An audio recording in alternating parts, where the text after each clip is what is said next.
Assalamualaikum kawan, selamat datang di Kayu Lara. Israel adalah istilah yang terdiri dari dua kata.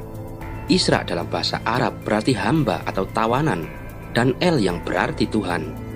Maka arti Israel adalah hamba Tuhan atau golongan yang ditawan oleh Tuhan.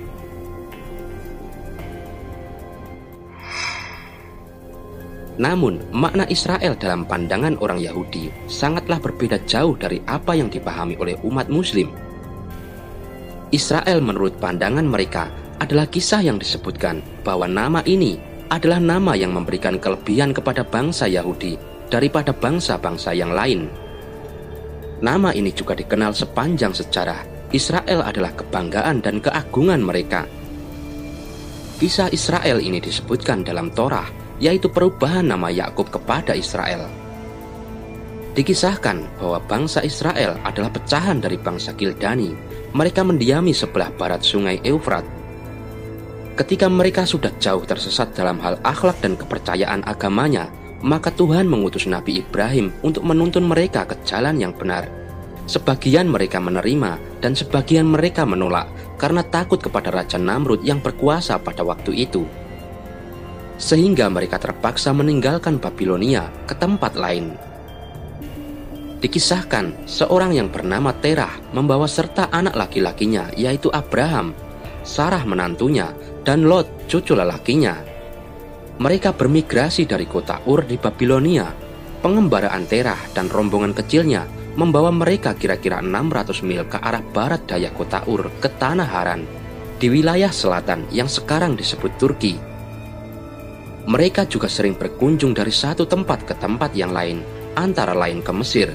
Di sana, Fir'aun Mesir yang dikenal gemar merampas istri pendatang tidak berhasil mengambil Sarah, istri Ibrahim alaihissalam. Bahkan karena kekagumannya, dia menghadiahkan kepada Sarah seorang perempuan bernama Hajar yang merupakan anak keturunan Fir'aun itu sendiri. Namun di dalam Alkitab, Hajar dikatakan sebagai seorang budak dari Habasyah. Kemudian Sarah menghadiahkannya kepada Ibrahim alaihissalam untuk dinikahinya. Dan dari pernikahan itu lahirlah putra sulung Nabi Ibrahim alaihissalam, yaitu Ismail alaihissalam, yang kemudian dibawa ayahnya ke Mekah dan membangun kembali fondasi Ka'bah bersamanya. Kemudian dari pengembaraan Abraham ke tanah Kanaan, dia mendapatkan suatu pengalaman berjumpa dengan Tuhan. Bila Abraham mau mengikuti perintah Tuhan, maka dia sebagai imbalan darinya akan menjadikan keturunan-keturunan Abraham sebagai bangsa pilihannya dan menempatkan mereka di bawah perlindungannya. Dalam kitab Kejadian pasal 17 ayat 9 dan 10, perjanjian ini bisa diikhtisarkan bahwa Ibrahim dan keturunannya harus menjaga perjanjian tersebut dan harus melaksanakan khitan. Allah berjanji bahwa Dia akan menjadi Tuhan bagi Abraham dan melalui Ishak akan mewarisi tanah Yerusalem berikut perjanjian tersebut. Keseluruhan sejarah Yahudi kemudian berporos pada perjanjian ini. Hubungan antara Allah dan manusia diubah selamanya, dan hubungan khusus ditetapkan antara Allah dan keturunan Ishak. Kisah nama Israel ini kembali kepada apa yang disebutkan Torah, yaitu perubahan nama Yakub kepada Israel. Perubahan nama ini diperingati dengan timbunan batu kesaksian yang disebut Galet. Dalam Alkitab Ibrani dinyatakan bahwa maka datanglah pergulatan yang tersembunyi di dalam kegelapan malam. Dan ketika hari terbit, ia melihat pahanya telah tergeliat nama Yakub dirubah menjadi Israel. Tempat itu bernama Peniel, sebab katanya, aku telah melihat Allah berhadapan muka, tetapi nyawaku tertolong. Lalu tampaklah kepadanya matahari terbit ketika ia telah melewati Peniel, dan Yakub pincang karena pangkal pahanya. Kitab Kejadian pasal 32 ayat 24 hingga 32.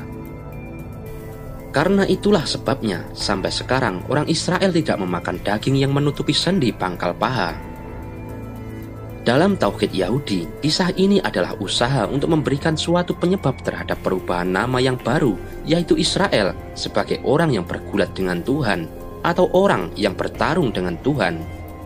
Kemudian orang-orang Hebrew menisbatkan diri mereka kepada nama ini. Di samping itu juga terdapat pemikiran tentang keselamatan yang menurut mereka hanya dijadikan Tuhan untuk bangsa Israel saja, bukan untuk seluruh umat manusia. Sebagaimana perubahan nama bumi Palestina atau tanah Kanaan menjadi bumi Israel. Penggunaan ungkapan seperti ini hanya disebutkan dalam Torah, dan sejak saat itu, rasisme ini terus berkembang lebih jauh dan berbahaya, karena rasisme mulai menyentuh ranah ideologi. Tuhan yang esa mereka jadikan hanya milik bangsa Israel saja. Mereka menyebutnya sebagai Tuhan bangsa Israel untuk membedakannya dengan Tuhan-Tuhan yang lain. Artinya, tauhid menjadi tauhid bersifat khusus, tidak lagi bersifat umum, sebagaimana Tuhan yang esa menjadi khusus hanya milik bangsa Israel saja.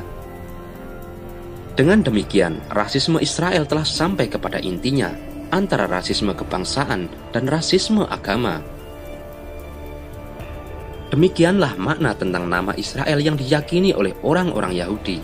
Setelah merubah nama Yakub menjadi Israel, maka Bani Israel digunakan untuk semua orang-orang Hebrew.